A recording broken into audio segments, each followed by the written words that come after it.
America and what it means to be American. One American podcast reinforces the values and ideals of America by having conversations with key influencers from all over the world who resonate with the values embodied by Americanism.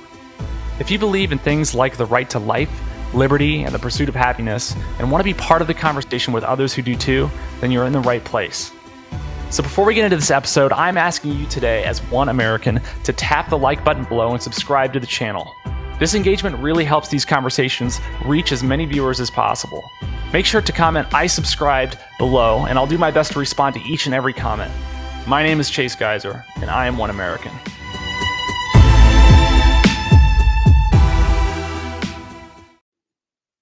Hey, it's One American Podcast Live with Austin Peterson. How are you, sir? Hey, good, Chase. Thanks for having me here today.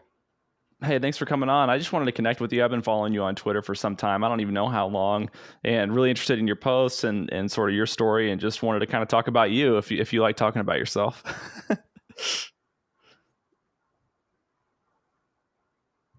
Involved in, fighting for limited government around 2007 when I was living in New York City. I was kind of a big Tea Party organizer, and I was part of the Ron Paul movement way back in 2007. And he really inspired me to get active, to fight for, ideals that I believed in. And so we used to say things like Dr. Ron Paul cured my apathy. And he certainly got me activated and, for causes that I believed in the liberty movement. And, as an organizer, I started, getting jobs from one little institution to another, until finally one day I was a producer at the Fox Business Network for then, Judge Andrew Napolitano's television show at the time. And that was about 10 years ago.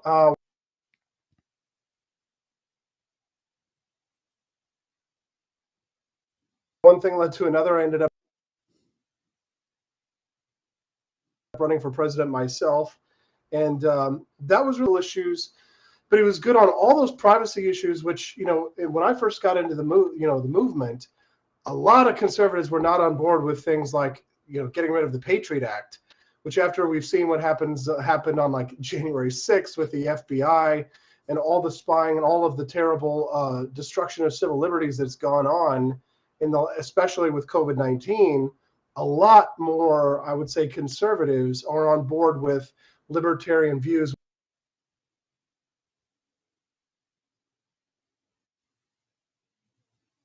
when it comes to civil liberties and spying, and the FBI them to say, hey, we realize the importance of protecting our fundamental privacy and our our Fourth Amendment rights. The government has made our case that libertarians will be limited. So here we are today. And I'm currently a radio show host for the capital of Missouri, Jefferson City. So I host a daily talk show here, and still do, the odd activism now and then, as well as, help support local candidates and state candidates here in Missouri who I think share my ideals.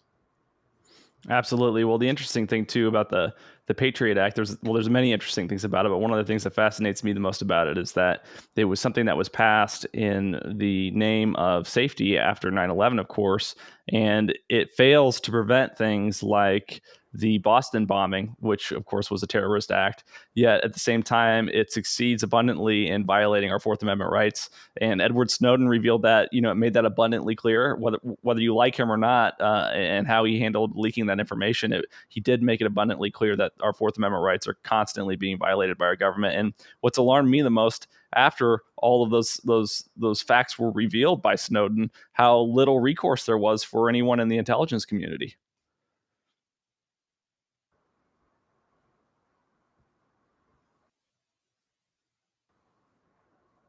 Right. And how he realized how wrong he was about the Patriot Act, and that it was a big mistake. It's something we need to overturn. But of course, at the time, people really did listen, because we were so enraptured with patriotic fervor. And it's amazing how quickly, when there's a tragedy, how quickly people just give their rights away. Like, people will help the government take away their own rights. And when you hear libertarians saying things like, this is going to come in handy later, we could really use this later, When people are in the midst of a tragedy, or they're in pain, or they're suffering, just like after a mass shooting or anything like that, it's kind of a psychological impact. The government takes advantage of that fear and that pain, and they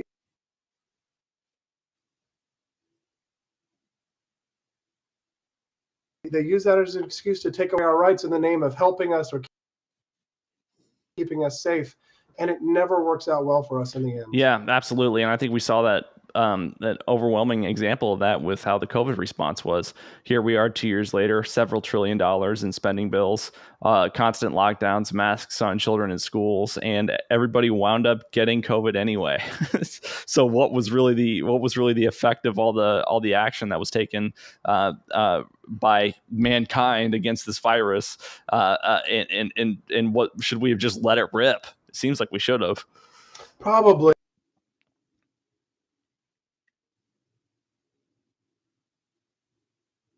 I think a lot of what that was a trial run by health agencies that have been preparing for another pandemic for not really wielded, and all of a sudden came into view. And you could see the difference amongst the responses by the many states at the time. The experimentation that was going on, not just legally, not just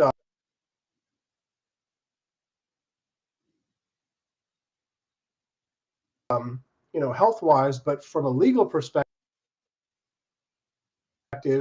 there was so much experimentation going on. And I think that a lot of people who had boring jobs in public health all of a sudden felt important. Everyone was asking them questions, when they wanted to know more about epidemiology. So it was this sort of response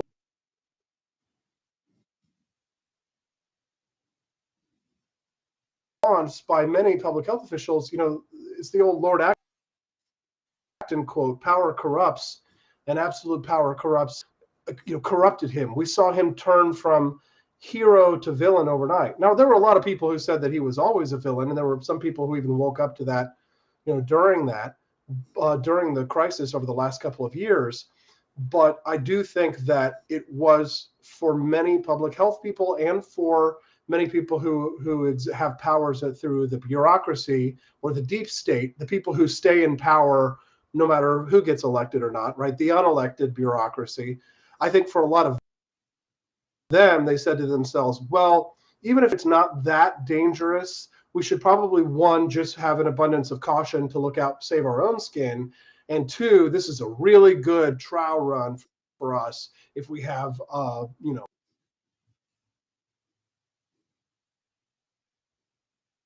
real pandemic that's, people. This is, like the government has done many times, experiment a ball down the field, so it's further down the field for the next play that we want to make on power and control.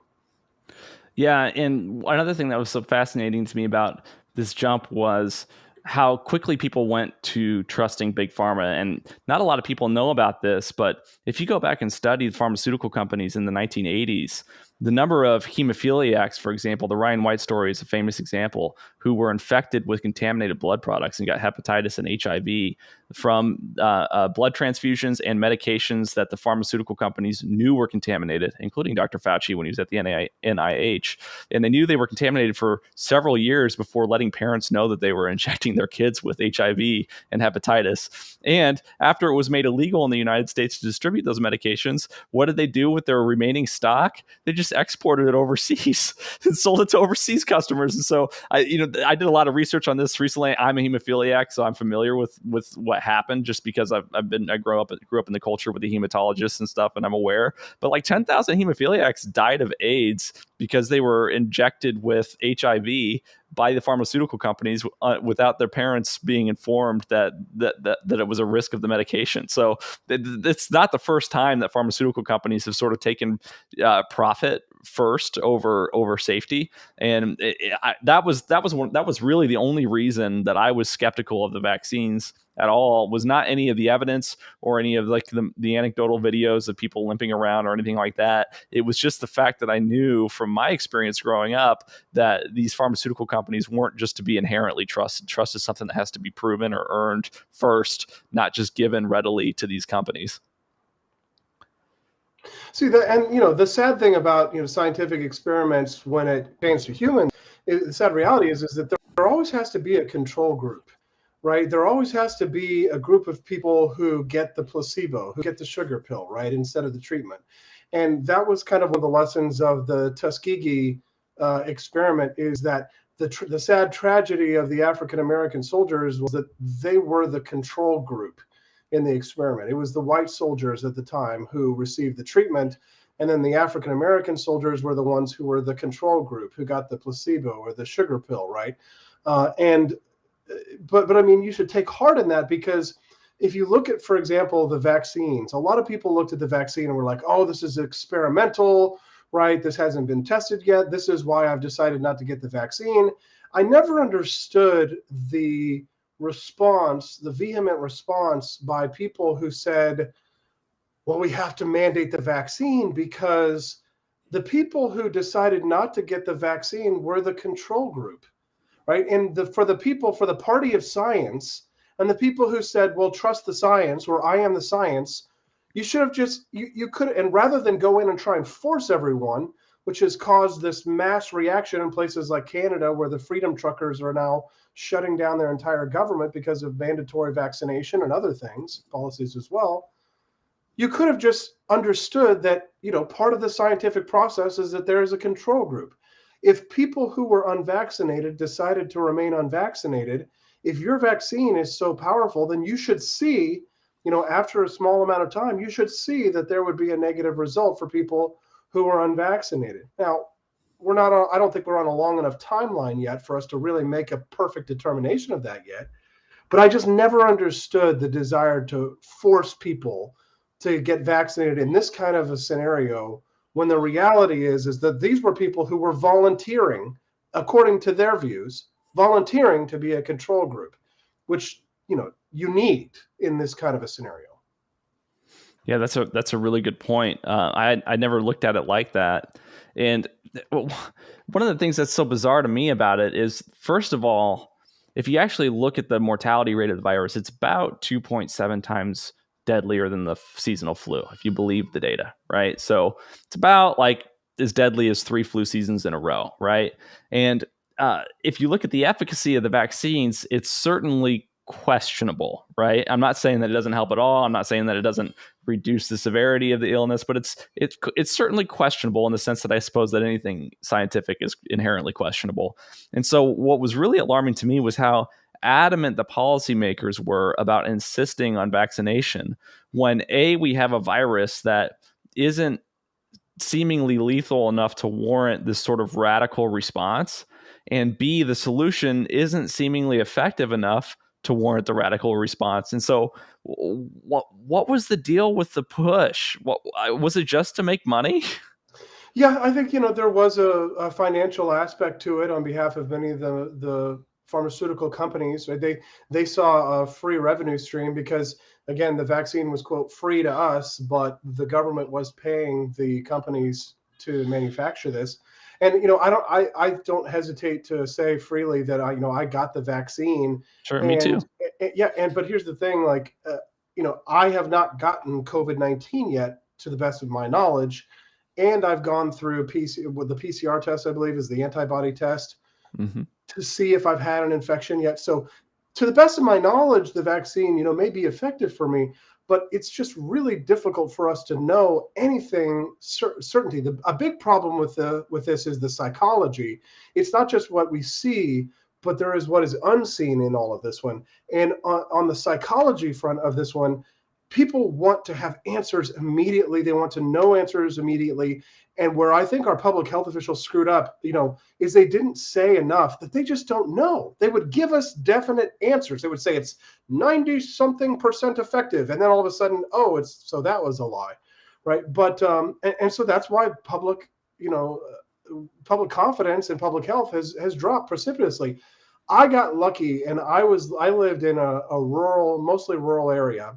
So the capital of Missouri is still a rural city. And in this city, we had, we were sort of experimenting like every other county was. And our public health agency decided not to issue any mandates. They decided not to issue any shutdowns or lockdowns. I think there was only like 1 week in Cole County, Missouri, where we were debating about which businesses would be open and which didn't, until finally they just scrapped that whole plan. But when I interviewed our Cole County public health officials, when they would come in, I would ask them questions that I already knew the answer to in order to determine whether or not they would be honest with me.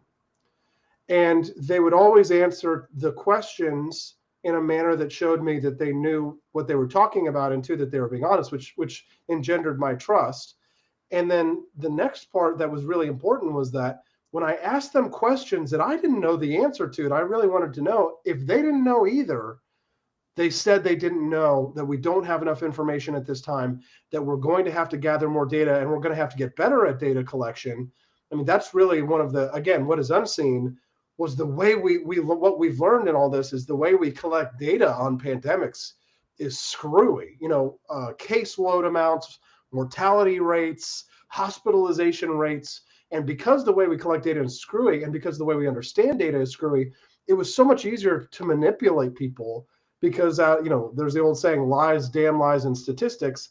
Well, if you say, oh, well, it's 2.x times more dangerous, people don't really have a concept of what that means. I mean, they know that the flu is bad and people can die from the flu, but they don't really have a good reference for that. The only reference we had was the Spanish flu, which killed 11, 22 million people back in 1918. I think it killed 50 million worldwide, but I could be wrong. It was some insane amount, like the same amount of people that Chairman Mao killed in the Great Leap Forward. Right. It was about 10x COVID. Right, but people just can't wrap their heads around that. But when they hear something like that, when it's compared to Spanish flu, and they hear those kinds of numbers, they freak out, they panic. And like I said, they willingly surrender their liberties until it's too late to get back. And, thankfully we had red state governors. This really kind of, you might say, even red-pilled me more, was seeing the difference between red states and blue states. Chase, there's my libertarian friends, a lot of them really hate me for saying things like this, but it's a libertarian lie that the two parties are the same. And I think the pandemic showed that more than ever, that the parties are not the same. There were Republicans who did the wrong thing during COVID-19. I think they've been punished. I think they will be punished. And I think that will be that's what they're going to run. People are going to run against them, in the coming years. Republicans will run in primaries against other Republicans based on the COVID track record of Republicans who did sell us out. But there was no contest that it was better to live in a red state than a blue state during this pandemic. No question. So what are your thoughts on how President Trump handled it during 2020? Do you think that he should have been a little more heavy-handed on protecting rights in blue states, or do you think that it was ultimately constitutionally up to the governors? So it's tough to say because, you had Governor Ron DeSantis and him had a little bit of a back and forth that was widely reported. It was this whole question of who had the real, anti-COVID bona fides. And then you've had Ron DeSantis, who's taken the more, I won't say anti-vaxxer approach or anything, because, Trump was kind of thumping him, saying he didn't reveal his booster status, which I thought was quite fascinating. Trump was always a vaccine, booster, in the sense that he was, very pro-vaccine. He wanted conservatives and Republicans to take credit for the vaccines, which is very hard to do when your side tends to be a little bit more on the, the thumbs down side of the vaccine. So I give him credit for being brave enough to say that, even knowing that he gets boozed for it, knowing that he's, it doesn't make him more popular. I give him credit for that. But I would say that, knowing what we know now, we can judge what he did and say that he could have done this better or that better. But the fact that one of the things that I think really made the case for Donald Trump in 2020 and why I voted for him, even though I literally ran for president in 2016, in part to oppose him and Hillary Clinton. But one of the things that really changed my mind is that it's not necessarily what he did, but it's what he didn't do.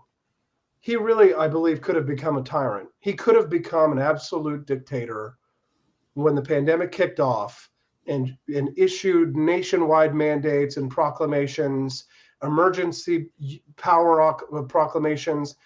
He did do some things that I disagreed with, like invoking the national I can't remember, national emergency clause to require corporations to produce ventilators and masks, which I think is it may have been a power that was given to Congress, but it was given by Congress to the president.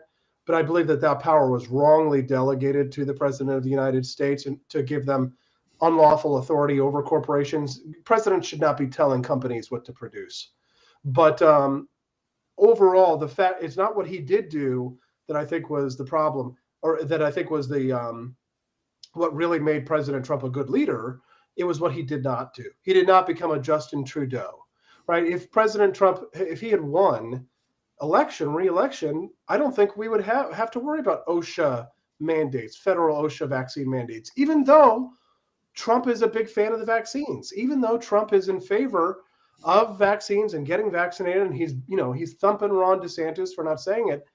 He's not a big pusher for vaccine mandates. I mean, that's libertarian to me, right? Imagine we really don't live in a libertarian world where people can have views and think that other people don't have to live by them.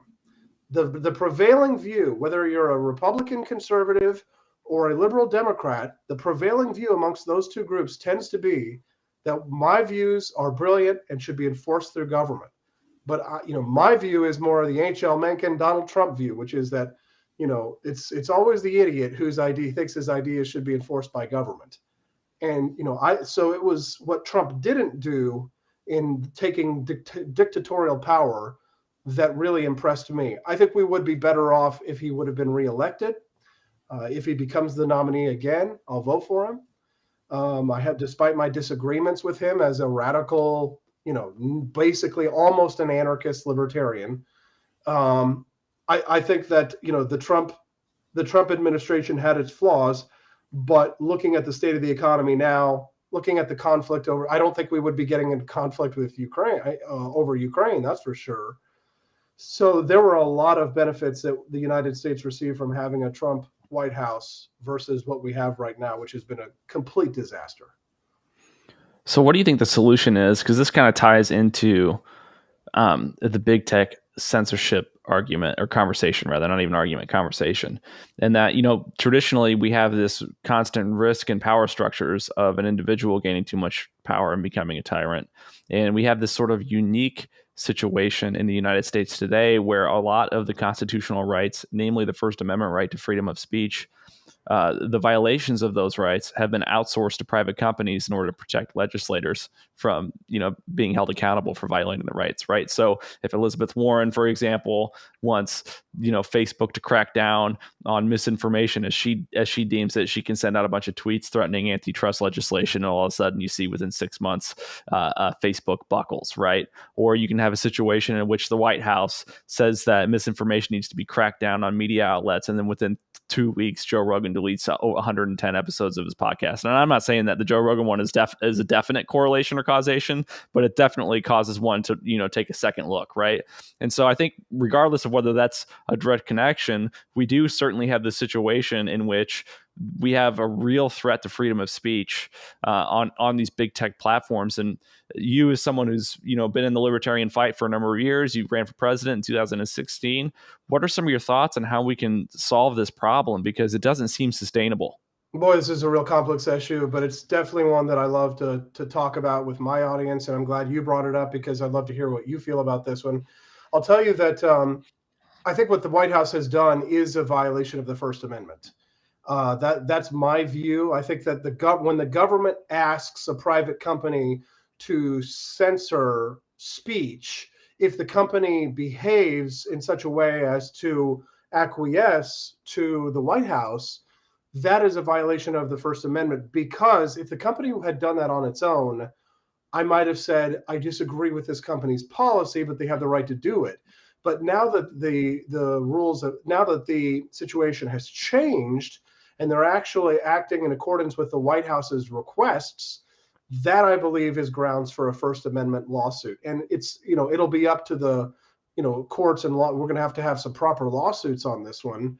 I wish Joe Rogan would sue over this, but unfortunately it seems that he's, more, in apology mode right now, which is, I think shameful, but the fact that he does so much good, I'm willing to give him a break. I'm not like a lot of the people who love to throw people under the bus immediately and just say that they have, they're canceled. Cancel culture exists amongst right and left. I think, the Dixie Chicks were, being canceled by Republicans was the first example of cancel culture I can remember. So this isn't some kind of a partisan deal. This is a cultural problem we have. Cancel culture, right? It's not, liberal cancel culture. It's cancel culture in total. But I'll say this, the interesting thing about the whole question of free speech when it comes to social media platforms is that, people don't have faith in free markets. And when we have a problem, most of the problems could be solved if we were to allow the marketplace to work, which we typically don't do. What we will typically do is we will immediately say we have a problem, we need government to fix it, and we need it now. We need it fixed now, and we don't have time. We need to fix this problem now. And I have been saying for the last couple of years that if we just wait, if we don't overturn Section 230, if we allow the marketplace to work, if we allow Facebook to trip all over itself, it will destroy itself. These big corporations are always their worst enemies because it becomes like a government in the sense it becomes so big and unwieldy and massive that it loses its profitability and it tends to fail, right? Because the larger an institution is, the more difficult it is for it to have a command and control, because command economies do not work. And so what we have seen is now, and I'm so thankful to finally see this good news. I'm reading this from the Financial Times. This article came out February 3rd. Today's the 8th. Meta's perfect storm, fleeing users, and Apple privacy changes hit ads business.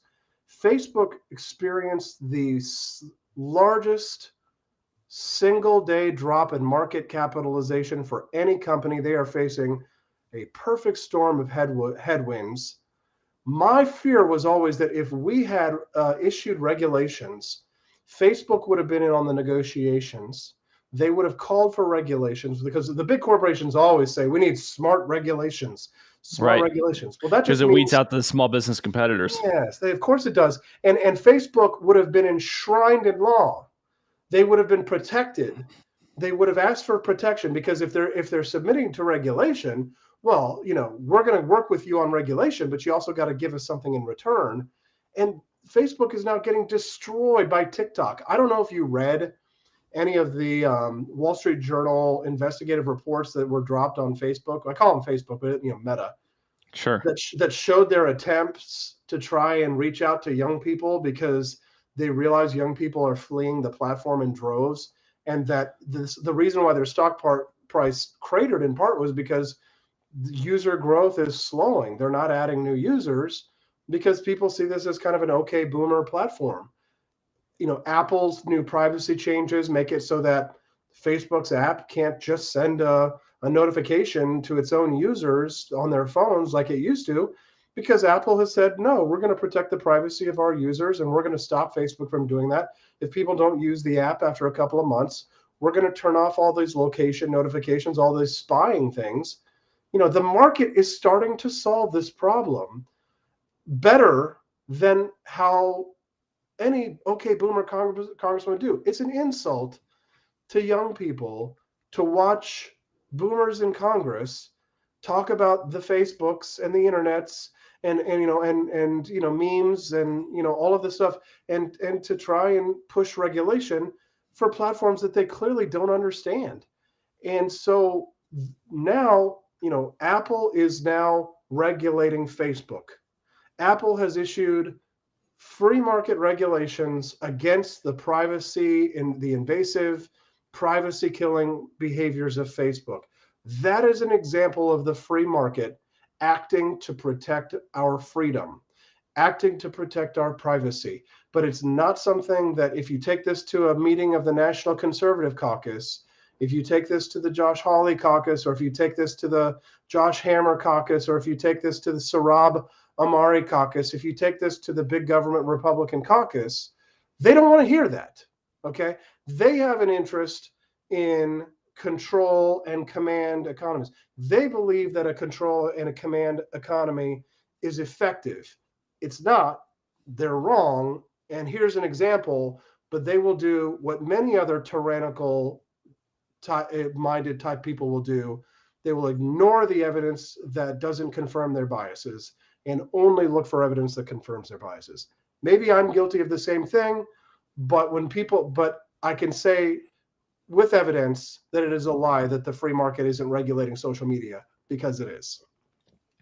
So I think I almost totally agree with everything that you just said. I probably totally agree with everything you just said. But I do have some concerns with the free market explanation as a whole, because it seems to me that, yes, this is an example of the market, changing terms and determining in user experience having, a real financial impact on these big companies. But, I believe that these companies are such that they're almost monopoly. So yes, even though we have different social media competitors within the platform, if you want your app to be in the App Store, you have to follow Apple's terms of service, right? So we have this issue where everybody switched over to Getter because Getter was supposed to be the free speech platform. And then we had several instances of people being banned from Getter because some of their speech was against Apple's terms, and Getter wants to stay in the App Store because if they don't have an app, they don't have a business, right? And so I'm totally pro free market. I don't care how big businesses get. I don't care how much money billionaires make. I hope they become trillionaires. I think it's fantastic. But what bothers me is when there isn't competition. And I'm not one of these people that believes that capitalism inherently catalyzes monopolies. I follow Ayn Rand's belief that all monopolies have been government sponsored throughout history and will continue to be government sponsored. So I don't think that they exist in a true laissez-faire environment. But we don't have a laissez-faire environment. We have a mixed economy, and we have for many years, at least a century. And it seems to me that if there isn't some sort of legislation that protects our rights on these platforms, that the market as it is, a mixed economy, isn't going to be enough. Do you think I'm missing the mark there? No, I mean, I don't want to change the subject, but I do just want to make one brief little point, as the token Sure. libertarian, and just say that if you are not a big fan of monopolies, then you should not be a big fan of government, because government, of It's course, the is largest monopoly. Yeah, right, I get the you. biggest monopoly there is.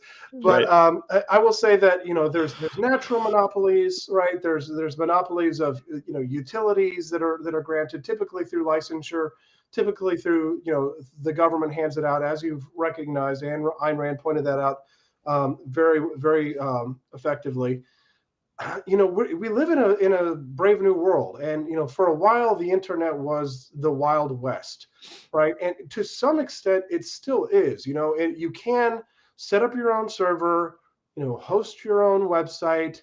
You can, if you desire, go through all of the steps to gain access to the internet and to be able to broadcast your views through your own server. I mean, listen, InfoWars still exists, right? Prison Planet still exists. People who want that content can still get it, right? People are still able to go and get access to the information that they want.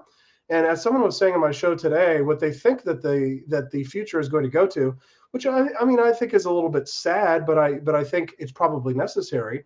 We're probably going to go to a two-tiered system, maybe not a two-tiered system, but a sort of two different ecosystem online kind of a network where you'll have, the dark web, and the intellectual dark web will no longer be a dark web. It'll be just its own internet that will be a more free speech friendly place.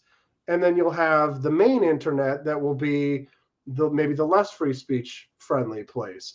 And that's probably naturally going to arise because, again, the one thing that you might say, okay, this is where perhaps guaranteed access might need to be provided, would be at the ISP level, right? And I'm not even saying that I think that needs to happen, because I actually think that because our ISPs are so heavily regulated that they are, in essence, turned in monopolies through licensure.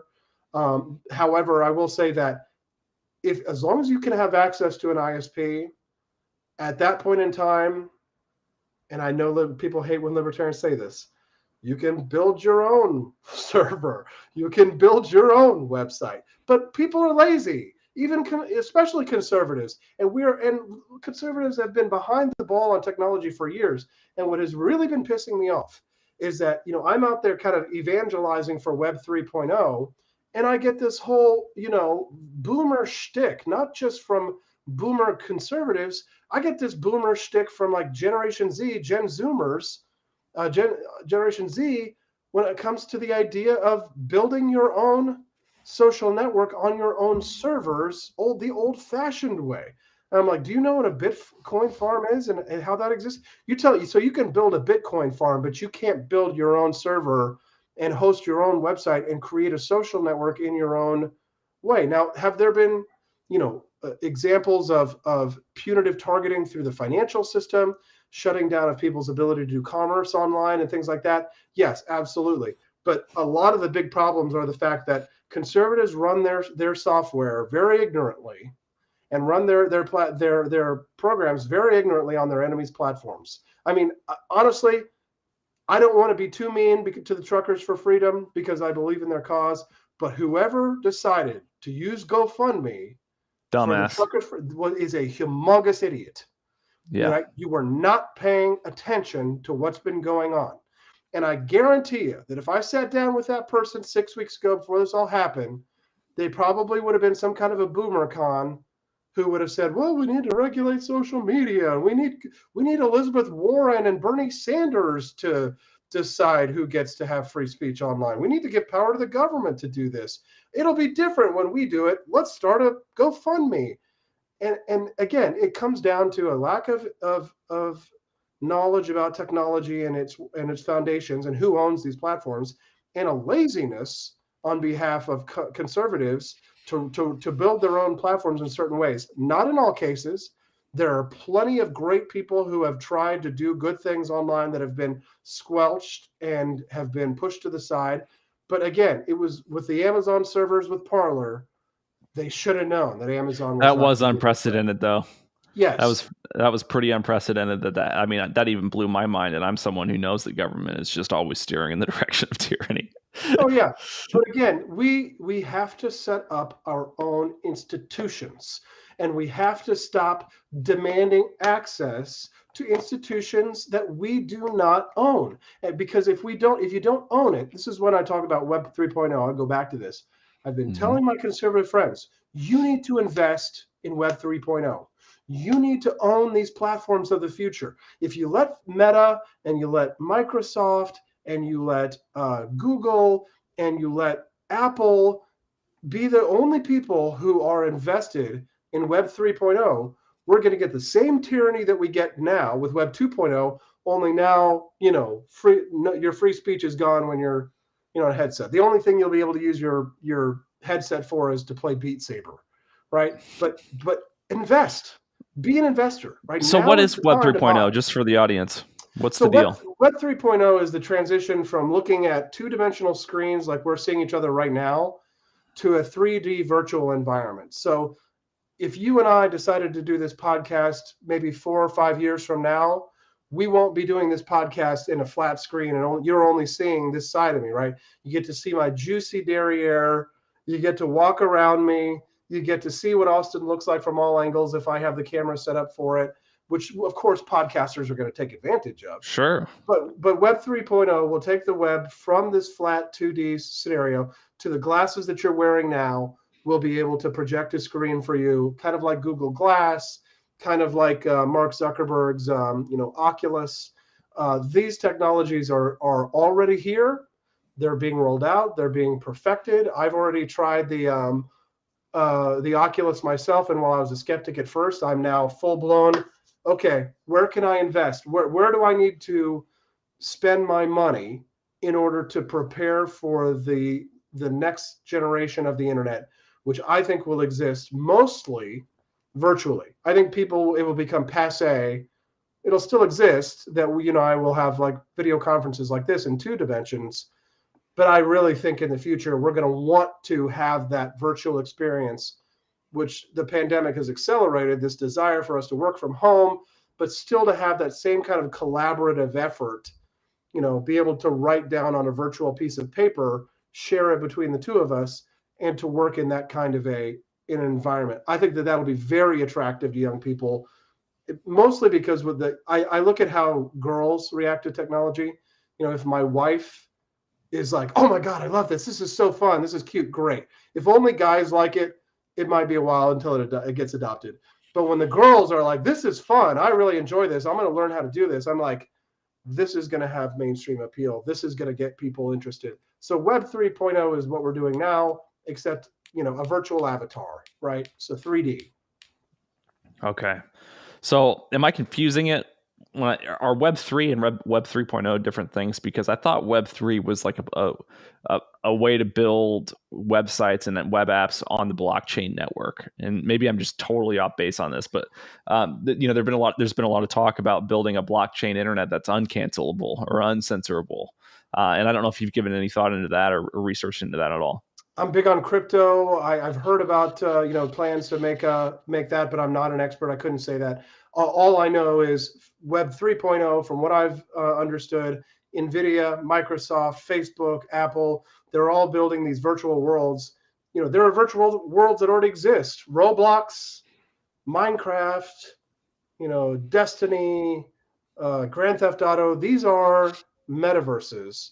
If you've ever, what's the Ryan Reynolds movie, Mr. Good Guy or The Good Guy, that came out recently? Oh, it's awesome. It's really good. Check it out. Check it out. Okay. I think it's Mr. It's like free. It's called Free Guy. Free Guy. Okay. It's sort of like a video game movie where he lives in a virtual world, and it's funny, and it's a really good movie. But Web 3.0 is that virtual world. It is a Ready Player One was a lot like that too. Yes, very much good. like Did you like Dune? Did you have a minute? The new one because I'm 40 years old, so I'm old enough to remember seeing the original Dune when I was a little kid. So I kind of, these remakes, I'm a snob, and so when it's so good though. It takes a lot for me to want to go see a remake movie because I just don't want to ruin my original. I watched it 3 times, man. It's that good. It's. Did you read the book? No. So it is the book, almost page for page. It's not even a sci-fi. It is a political, psychological, philosophical drama. It is a masterpiece, dude. I get it. I think these remakes suck. I think it's lazy for Hollywood to do it. I think it's stupid. I think it's boring. But that being said, 3 times. Wow. That being said, you should watch the new Dune, man. All right. I'll take your word for it. You watch it when you can pay attention, though. Yeah. I'll watch the Ryan Reynolds, but you got to watch Dune when you can pay attention because there's a lot going on. Don't like smoke a bowl and then watch it at 10 p.m. because you're gonna be in trouble. All right. I'll try to avoid that. All right, sounds good. Well, hey man, thanks so much for coming on. I know that you got a tight schedule this evening, and I want to be respectful of your time. How can people follow you and find you? Chase, I love your content. Keep it up. People can always find me at AP for Liberty, and that's AP, the number 4, AP for Liberty. And also, I really want to plug my new website. It's a new entrepreneurial venture. Has nothing to do with politics. It's all about dogs. And the website's called FrenchieBullStuff.com, but it's not bull stuff, right? So, but you can also type in FrenchieBS.com if you like French bulldogs, or if you like bulldogs at all in general. Just videos of puppies and tips on how to take care of your pets. Check out my website, FrenchieBS.com. And thanks a lot, Chase. Thanks for being one of those sane, rational voices out there, man. Thank you, man. I appreciate you.